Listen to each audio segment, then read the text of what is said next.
Bonjour Richard, nous sommes aujourd'hui à Agadir donc pour participer sur une étude des migrations et circulation des idées, des savoirs et des normes en Afrique. Et l'émission Le Plateau du Sénégal est venue à la rencontre des doctorants pour essayer de comprendre en quoi travailler sur les migrations africaines et interafricaines nous informe sur les dynamiques de nos sociétés. Et là, donc, je commence par poser cette question à Asma. Bonjour, merci Movida pour cette opportunité déjà. Je suis Asma Bhaj Hassan, je suis doctorante. Je viens de la Tunisie, mais je fais ma thèse de doctorat à Bayreuth International Graduate School of African Studies dans le département d'anthropologie sociale. Et justement, je travaille sur les parcours migratoires des employés de maison ivoiriens et ivoiriennes en Tunisie. J'essaie de les suivre d'Abidjan en passant par la Tunisie en arrivant en Europe, et j'essaie aussi de décrire leurs expériences, leur parcours, les conditions dans lesquelles il y a le travail, mais aussi les stratégies de agency, de résilience qu'elle emploie comme acteurs sociaux, surtout en Tunisie, dans un contexte post-révolutionnaire de 2011 où il y avait une détabouisation de la question migratoire, mais aussi un débat sur l'identité tunisienne, aussi sur l'immigration en Tunisie. Donc j'essaie aussi d'analyser ça, donc à la lumière de ces transformations économiques, sociales. En tout cas, merci beaucoup Asma pour cette belle présentation. Je vous en prie. Merci. Le plateau du Sénégal sur Radio Galère. Oui Richard, donc après Asma, nous passons à notre doctorant qui va se présenter. Bonjour, je m'appelle Baïmas Mbaye, je suis doctorant en sociologie des migrations à l'Université Gaston Berger de Saint-Louis du Sénégal. Alors, travail sur les migrations, ça réinterroge les perceptions qu'on a des migrants parce qu'on pense que sur le corridor Rosso-Nouakchott-Casablanca, il n'y a que des aventuriers, il n'y a que des passeurs, des migrants clandestins. Donc c'est à tous ces clichés qui est reçu, alors que c'est un espace approprié où il y a des dynamiques assez intéressantes, des dynamiques sur lesquelles beaucoup d'études sont restées myopes parce qu'ils sont toujours dans le haut. Il y a des nouveaux acteurs, il y a de nouveaux marchés, il y a de nouvelles installations. Donc ce n'est pas nécessairement un espace désertique avec des chamaliers comme on les voit dans les cartes postales. Il y a des dynamiques souterraines assez intéressantes, il y a des marchés, il y a des circulations qu'il faut prendre en compte et qui font l'économie de cette zone. Rien que pour la frontière Rosso, vous avez, qui est la deuxième porte d'entrée du Sénégal, qui a enregistré 6 milliards en 2016 ou 2017 de recettes douanières, vous voyez, pour vous donner une idée. Donc la circulation des camions frigorifiques qui ravitaillent Dakar de fruits, vous avez les voitures tout-terrain des Modou, vous avez les Luma qui s'y activent, vous avez les passeurs de pièces. Il y a tellement de réalités en bas, c'est pourquoi nous on s'interroge sur la mondialisation par le bas, de montrer les spécificités à la transsaharienne que cela a, indépendamment des autres terrains qu'on a observés, comme en France, avec Alétarus, comme aussi avec d'autres chercheurs. Voilà en gros sur quoi je travaille. Merci beaucoup, Baye. Le plateau du Sénégal sur Radio Galère. Richard, donc on continue notre série de questions à nos doctorantes et maintenant c'est au tour de Emeline. Oui, bonjour, merci. Donc, je suis Emeline Zougbédé, je suis socio-anthropologue et actuellement je suis chercheuse postdoctorante à l'Institut Convergence des Migrations et je coordonne le département Policy. Alors, cette question, je la trouve très intéressante parce qu'elle permet vraiment d'éclairer d'une manière assez singulière les recherches sur les migrations. Pour ma part, dans mes travaux doctoraux, je me suis intéressée à la place du travail dans les migrations de personnes originaires de la vallée du fleuve Sénégal. Donc c'est une région située entre le Mali, la Mauritanie et le Sénégal. Et donc je me suis intéressée à la place du travail dans ces migrations et comment ces personnes migrantes arrivaient à s'insérer sur les marchés du travail français. Ce qui a été très intéressant comme résultat de recherche, c'est de montrer que effectivement le moteur de ces migrations est le travail, et on retrouve en fait quelque chose d'assez circulaire aux migrations venues d'Afrique noire dans les années 60 et hébergées dans les foyers de travailleurs migrants, et là on a une sorte de généalogie migratoire. Donc le travail comme moteur de ces migrations et en même temps comme justification de la présence de ces migrations en France. Pour le dire vite, c'est que ces personnes trouvent à s'insérer dans les marchés du travail français, dans des secteurs d'activité soumis à une dérégulation de plus en plus croissante de l'économie et notamment à une grande flexibilité et précarité. Donc finalement, cette population d'enquête, qui a été celle de ma thèse, c'est celle de travailleurs sans papier, qu'on peut définir comme telle. Et donc je me suis intéressée, comme je le dis, à leurs insertions professionnelles. Et donc ils occupent souvent les mêmes postes dans les mêmes secteurs d'activité, la construction au poste de manœuvre, le nettoyage industriel au poste d'agent d'entretien, et plongeur et ou de commis de cuisine dans le secteur de la restauration. Et donc si je raconte tout ça, c'est aussi que autant moi je me suis intéressée et j'ai compris comment ils trouvaient des emplois, par quel mécanisme, au moyen de cartes de séjour prêtées, louées, ou alors au moyen d'un faux titre de séjour qui permettait au marché du travail français de fonctionner avec ces emplois flexibles et précaires. Ce qui est intéressant, c'est que quand on étudie ça, finalement, et qu'on s'arrête là, on peut croire qu'on a tout dit, et que donc on est sur de l'exploitation économique de personnes. Mais en fait, ça éclaire aussi la manière dont les secteurs d'activité français se déréglementent et précarisent de manière générale le salariat en France. Merci beaucoup, Emeline. Mais c'est quoi ton origine? Ah, je suis d'origine togolaise et ghanéenne. Eh bien, parfait. Merci à toi. Le plateau du Sénégal sur Radio Galère. Richard, on continue notre série de questions à nos doctorantes. Et maintenant, j'ai une autre qui va se présenter. Bonjour, je suis Noelia. Je suis espagnole et je viens des îles Canaries. Donc, on peut dire que je suis moitié africaine.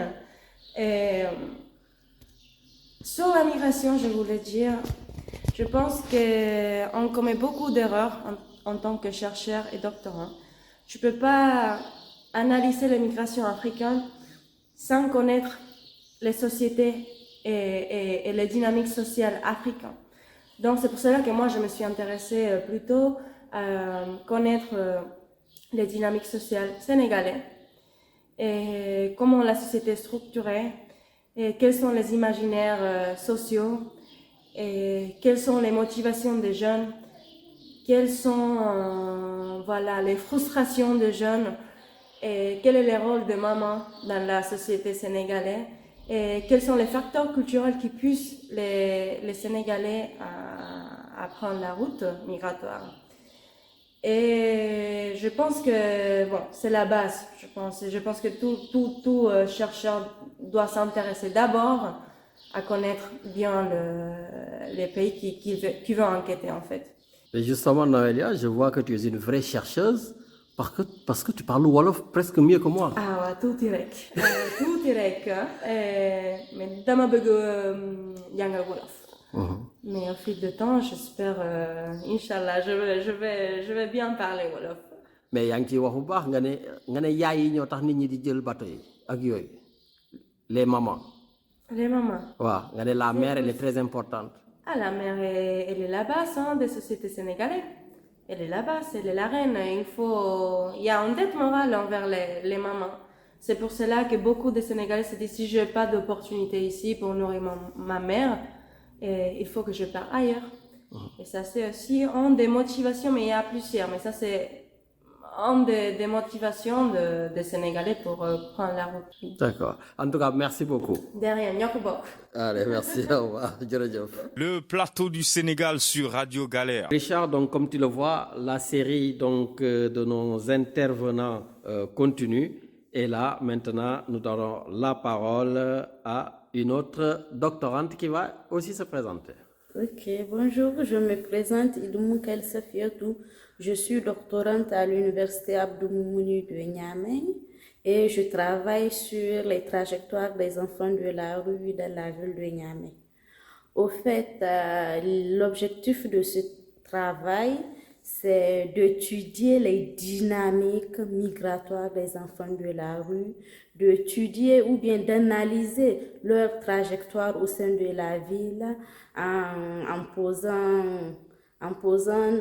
des questions sur leur passage dans la rue. Qu'est-ce qui pousse ces enfants à vivre dans la rue, à vivre de façon autonome, loin de leurs parents.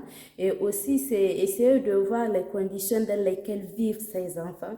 Et en tant que chercheur, j'essaie aussi d'appréhender ce phénomène sur le plan scientifique en déconstruisant les idées reçues sur les enfants. Vous voyez comme à l'Occident, la manière dont ils appréhendent les enfants de la rue, c'est pas de la même manière ici au Niger. Donc, j'essaie un peu de déconstruire les idées. Mais quand vous parlez des enfants de la rue, c'est les enfants talibés. Bon, ici dans le cadre de mon travail, si je parle d'enfants de la rue, certes, il y a les enfants talibés, c'est-à-dire ceux qui sont placés dans des écoles coraniques traditionnelles, loin de leur famille, ils sont sous la tutelle des maîtres coraniques. Ces enfants, certes, ils passent pas la nuit dans la rue, mais ils passent toute leur journée dans la rue et ils fréquentent aussi l'autre catégorie des enfants de la rue qui font de la rue un espace de vie, un lieu de logement, d'hébergement. Eux, tout le temps, ils sont dans la rue. Et il y a certains d'entre eux qui sont en rupture familiale. Donc, les deux catégories se fréquentent. Et bien évidemment, lors de nos enquêtes, on a vu que la plupart des enfants de la rue étaient des talibés. Donc, certains talibés, la grande partie de ces talibés se retrouvent dans la rue. Donc, il y a un lien entre les deux. Le plateau du Sénégal sur Radio Galère. Richard, donc on continue la série de passages de nos intervenants. D'ailleurs, il faut que je rappelle à nos auditeurs que la question principale, c'est en quoi travailler sur les migrations africaines et intra-africaines nous informe sur les dynamiques de nos sociétés. Et maintenant, je suis en face de Saïdia. Qui es-tu et que fais-tu? Bonjour, merci pour l'invitation. Je m'appelle Saïdia Digna, je suis marocaine et je suis en première année de thèse à l'Université internationale de Rabat où je suis raffiliée au Center for Global Studies. Je travaille sur la question de la migration de retour féminine au pays d'origine, donc le cas précis de Marocaines qui ont vécu à l'étranger et qui à un moment décident de leur plein gré de revenir s'installer au Maroc. Alors l'objectif est de comprendre déjà qu'est-ce qui les fait revenir. Quand on voit l'étendue des souffrances des personnes qui veulent quitter le Maroc, on aimerait bien comprendre qu'est-ce qui fait revenir d'autres personnes et comment ça se passe pour elles une fois qu'elles reviennent. Et je pense que ça peut vraiment nous aider non seulement à comprendre les dynamiques de nos sociétés africaines, mais aussi plus largement les dynamiques mondiales et déconstruire certaines idées aussi sur les migrations africaines. Je vous ai entendu parler donc du retour des hautes compétences et des basses compétences. Est-ce que vous pouvez nous en dire un peu plus? Oui, bien sûr. Alors déjà cette question cette expression de haute compétence me pose un peu problème parce que qui dit haute compétence dit basse compétence. Alors que je me dis, on est tous et toutes un amalgame de hautes et de basses compétences. Ça dépend de nos apprentissages. Et tout le monde, tous les migrants de retour, peu importe leur trajectoire, ont quelque chose à apporter au développement du Maroc. Donc, ils sont tous les bienvenus. Merci beaucoup. Merci. Au revoir. Le plateau du Sénégal sur Radio Galère. La valse de nos doctorants continue. Et maintenant, c'est au tour de Amadou Seibou. Ouais, mon nom c'est Amadou Seibou. Je suis doctorant à la faculté de lettres de l'université Abdou Moumouni de Niamey au département de géographie. Donc, je fais mon doctorat sur les retours surtout forcés à partir des destinations africaines comme la Libye, l'Algérie et puis un peu une destination extra-continentale qui est l'Arabie Saoudite. Donc comment ces gens-là sont expulsés, comment ils arrivent d'abord à s'insérer là-bas, comment une fois après l'expulsion ou bien le retour forcé, ces gens-là arrivent à vraiment s'insérer dans leur société de départ. Au fait, vraiment,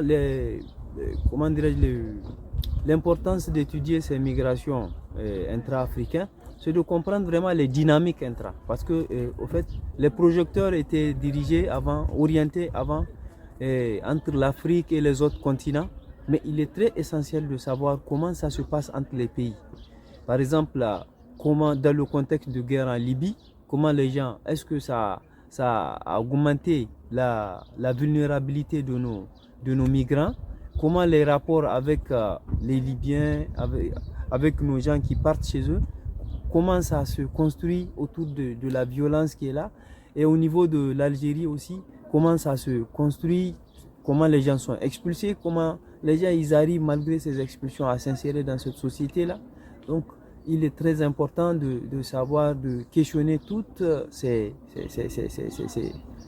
problématiques pour vraiment faire l'état de la migration intra-africaine. Merci beaucoup le marabout, comme on t'appelle. Merci beaucoup. Le plateau du Sénégal sur Radio Galère. Richard, donc nous sommes arrivés pratiquement à la fin de cette émission et après avoir donné la parole aux doctorants, j'aimerais quand même qu'on entende les chercheurs donc sur la nécessité d'avoir organisé cette journée et donc naturellement Stéphanie, c'est à toi que ça revient de nous dire le pourquoi du comment. Très bien, merci. Alors, je suis Stéphanie Lima, je suis enseignante, chercheuse à l'Université de Toulouse dans un laboratoire qui s'appelle le LIST. Donc, ces journées d'école doctorale sont très importantes parce qu'elles permettent à des étudiants d'avoir des moments d'échange en direct avec des spécialistes, ici des questions migratoires en Afrique. Ces temps de formation à la recherche sont des temps d'apprentissage, sont des temps de transmission où les étudiants peuvent directement présenter leurs travaux de recherche, des travaux de recherche qui sont en construction. Ils peuvent partager leurs questions sur toutes les étapes de leurs travaux de recherche. Donc cet échange direct avec des spécialistes, avec des chercheurs, des enseignants-chercheurs, ces échanges directs ont une grande valeur, d'une part. Et puis la deuxième chose, c'est que en étant sur place aussi dans un pays qui est concerné par ces questions de migration, c'est aussi un moment privilégié qui nous fait sortir de nos cadres de travail habituels. Et puis c'est un moment privilégié parce que dans ce type de journée, des étudiants venus de différents pays peuvent se rencontrer. Ça permet aussi de casser certains préjugés aussi, certaines idées reçues, parce que ces étudiants se rencontrent venus de différents pays. On a une dizaine de nationalités. Et là aussi, pour eux, c'est un moment d'apprentissage important parce que entre eux, ils peuvent discuter de leur projet de recherche et repartir chacun chez eux avec de nouvelles perspectives. Merci beaucoup. Le plateau du Sénégal sur Radio Galère. Richard, nous venons de donner la parole donc aux doctorantes, aux doctorants, la parole aussi aux encadreurs, aux chercheurs. Et là, nous avons la chance d'avoir le doyen de l'université d'Agadir qui va tout simplement lui aussi répondre à la question en quoi travailler sur les migrations africaine et intra-africaine pour nous informer sur les dynamiques de nos sociétés et surtout la nécessité de recevoir tout le monde, tout ce beau monde dans son université. Très bien. Alors, Abdelkhalek Jayid, je suis doyen de la faculté des langues, des arts et des sciences humaines qui relève de l'université Ibn Zor. Nous sommes ravis d'accueillir les travaux de la 5e édition de l'école de la formation à la recherche sur les questions qui se rapportent donc à la migration. Alors comme vous le savez peut-être, de par l'appellation donc de la faculté, nous nous intéressons de très près aux problématiques qui concernent la mobilité, la circulation donc des gens, mais aussi des biens culturels, des connaissances, des savoirs, des idées et des normes. Nous avons un intérêt particulier pour la migration africaine parce que nous estimons effectivement que c'est là un domaine de recherche encore naissant chez nous et on se doit de lui accorder toute l'importance qu'il mérite. Bien sûr que les problématiques liées à la migration, notamment la question épineuse des représentations, c'est quelque chose qu'on incite les étudiants à prendre en charge parce qu'on a besoin aussi d'entendre un autre discours, de mener un travail de déconstruction justement des représentations, des idées qu'on peut avoir sur la question donc de la mobilité. Merci beaucoup, monsieur le doyen. Merci de nous avoir accueillis dans votre belle université. Merci beaucoup. Merci à vous. Le plateau du Sénégal sur Radio Galère. Merci Lamine d'être l'envoyé spécial de notre semaine de formation à la recherche Movida. C'est la 5e année où on retrouve les chercheurs, les encadrants, pour travailler avec eux sur des ateliers doctoraux, pour avancer sur leurs recherches, pour comprendre comment ça se passe, l'immigration intra-africaine à travers plusieurs objets, paradigmes. Et on avance avec eux aujourd'hui, cette fois, à Agadir, avec la FLASH, la faculté des lettres, des arts et des sciences humaines, qui nous a accueillis pendant toute une semaine pour travailler ensemble sur des ateliers, mais aussi à travers 2 communes aussi. La thématique de cette édition, je vais laisser Aruna la présenter. La thématique de cette édition porte sur la circulation des normes, des idées et des savoirs dans un contexte de migration. Vous savez que les hommes et les femmes se déplacent avec des savoirs, se déplacent avec leur expérience. Cette expérience peut-être ils peuvent l'apporter au départ de leur pays d'origine, mais aussi ils peuvent l'acquérir au niveau de la migration. Cette école d'été est une occasion pour un peu faire le point de l'état d'avancement des travaux de nos doctorants. Et nous avons à cette occasion eu un certain nombre de présentations de ces doctorants sur leurs travaux. Avec des commentaires, des observations, des conseils pratiques que les encadrants leur ont donnés pour leur permettre de pouvoir avancer. Mais la particularité aussi de cette 5e édition, c'est qu'elle a été couplée avec une formation sur les policy briefs, qui est un outil de vulgarisation des résultats de la recherche, puisque au niveau du LMI Movida, nous avons un volet Movida Action, où nous faisons cette interaction entre la science et société, puisque l'idée c'est de renforcer l'utilité des résultats de recherche que nous obtenons, de pouvoir les transférer vers un certain nombre d'acteurs, que ce soit les décideurs. C'est pour ça que cette semaine a été organisée aussi avec 2 communes proches d'Agadir, qui ont des acteurs locaux qui s'impliquent dans la mise en œuvre de la stratégie nationale sur l'immigration au Maroc, qui est une stratégie qui permet d'accompagner la mise en œuvre de politiques publiques sur l'accueil des immigrants au Maroc. Donc on est ravis de pouvoir finir cette semaine avec les acteurs locaux, les chercheurs, les jeunes chercheurs, et d'être tous ensemble avec les journalistes et les médias pour pouvoir essayer de faire avancer un petit peu la compréhension des migrations africaines et de montrer en quoi ces migrations sont une ressource pour nos sociétés. En tout cas, merci à vous pour cette belle semaine d'échange et de réflexion sur les migrations africaines et intra-africaines. Merci à vous. Merci. Le plateau du Sénégal sur Radio Galère. Nous allons finir cette interview avec Hicham. Et Hicham, je te laisse te présenter. Les auditrices et les auditeurs de Radio Galère, bonjour ou bonsoir à vous toutes et à tous. Alors, je m'appelle Hicham Jamid et je suis chercheur à l'Institut de recherche pour le développement, l'IRD, basé à l'Université d'Aix-Marseille et dont le siège est à Marseille. Et aujourd'hui, nous avons le plaisir d'accueillir Radio Galère à Agadir, qui est la capitale de la région du Souss-Massa, dans le centre du Maroc. Et nous sommes très heureux et très contents que vous partagez cet événement scientifique qui s'organise dans le cadre de la 5e édition de l'école de formation à la recherche du LMI Movida. Justement, pourquoi avoir choisi le site d'Agadir? Alors Agadir, c'est la capitale de la région du Souss qui est connue par une grande ou bien une longue histoire avec l'immigration. Donc beaucoup de Marocaines et Marocains dans les années 50, 60, ce qu'on appelait les 30 glorieuses, partaient ici d'Agadir pour aller travailler, notamment dans les mines de la Lorraine ou du Nord-Pas-de-Calais. Et puis aujourd'hui, cette région est devenue aussi une région qui attire beaucoup d'immigration, notamment d'immigration qui vient aussi bien du Nord, je précise, ça veut dire l'ensemble de retraités européens et non retraités d'ailleurs qui choisissent cette région pour s'y installer, pour y travailler, notamment dans le secteur de l'agriculture, du tourisme, etc.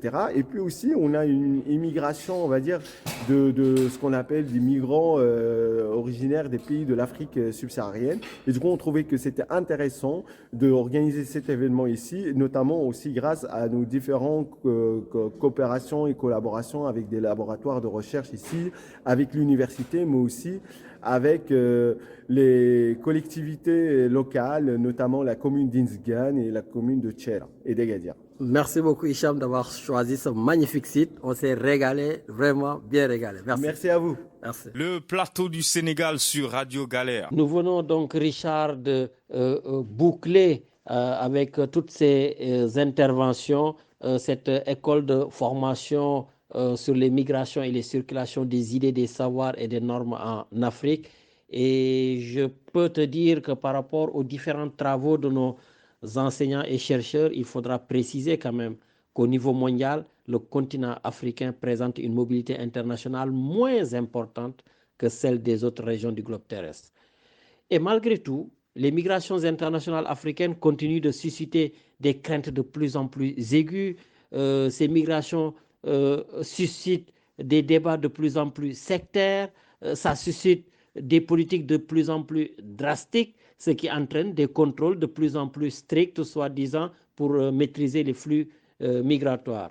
Mais Richard, heureusement qu'il existe des espaces d'échange, d'éveil et de réflexion impulsés par le laboratoire mixte international Movida, où les travaux de ces chercheurs contribuent à tordre le cou aux idées reçues et surtout contribuent au changement de regard à porter sur les migrations africaines et les migrants africains. En tout cas, Richard, j'étais très très content d'avoir affaire à cette jeune génération d'intellectuels africains, donc ces doctorants qui, comme je leur ai dit, j'espère tout simplement demain feront la fierté de ce continent africain, parce qu'il y a vraiment des choses à faire dans notre continent et on leur souhaite tout simplement une bonne continuation, parce que c'est une jeune génération talentueuse et ce que Nelson Mandela nous disait, l'éducation est l'arme la plus puissante pour changer le monde. Et j'espère tout simplement que ces Africains arriveront à changer l'Afrique, mais arriveront aussi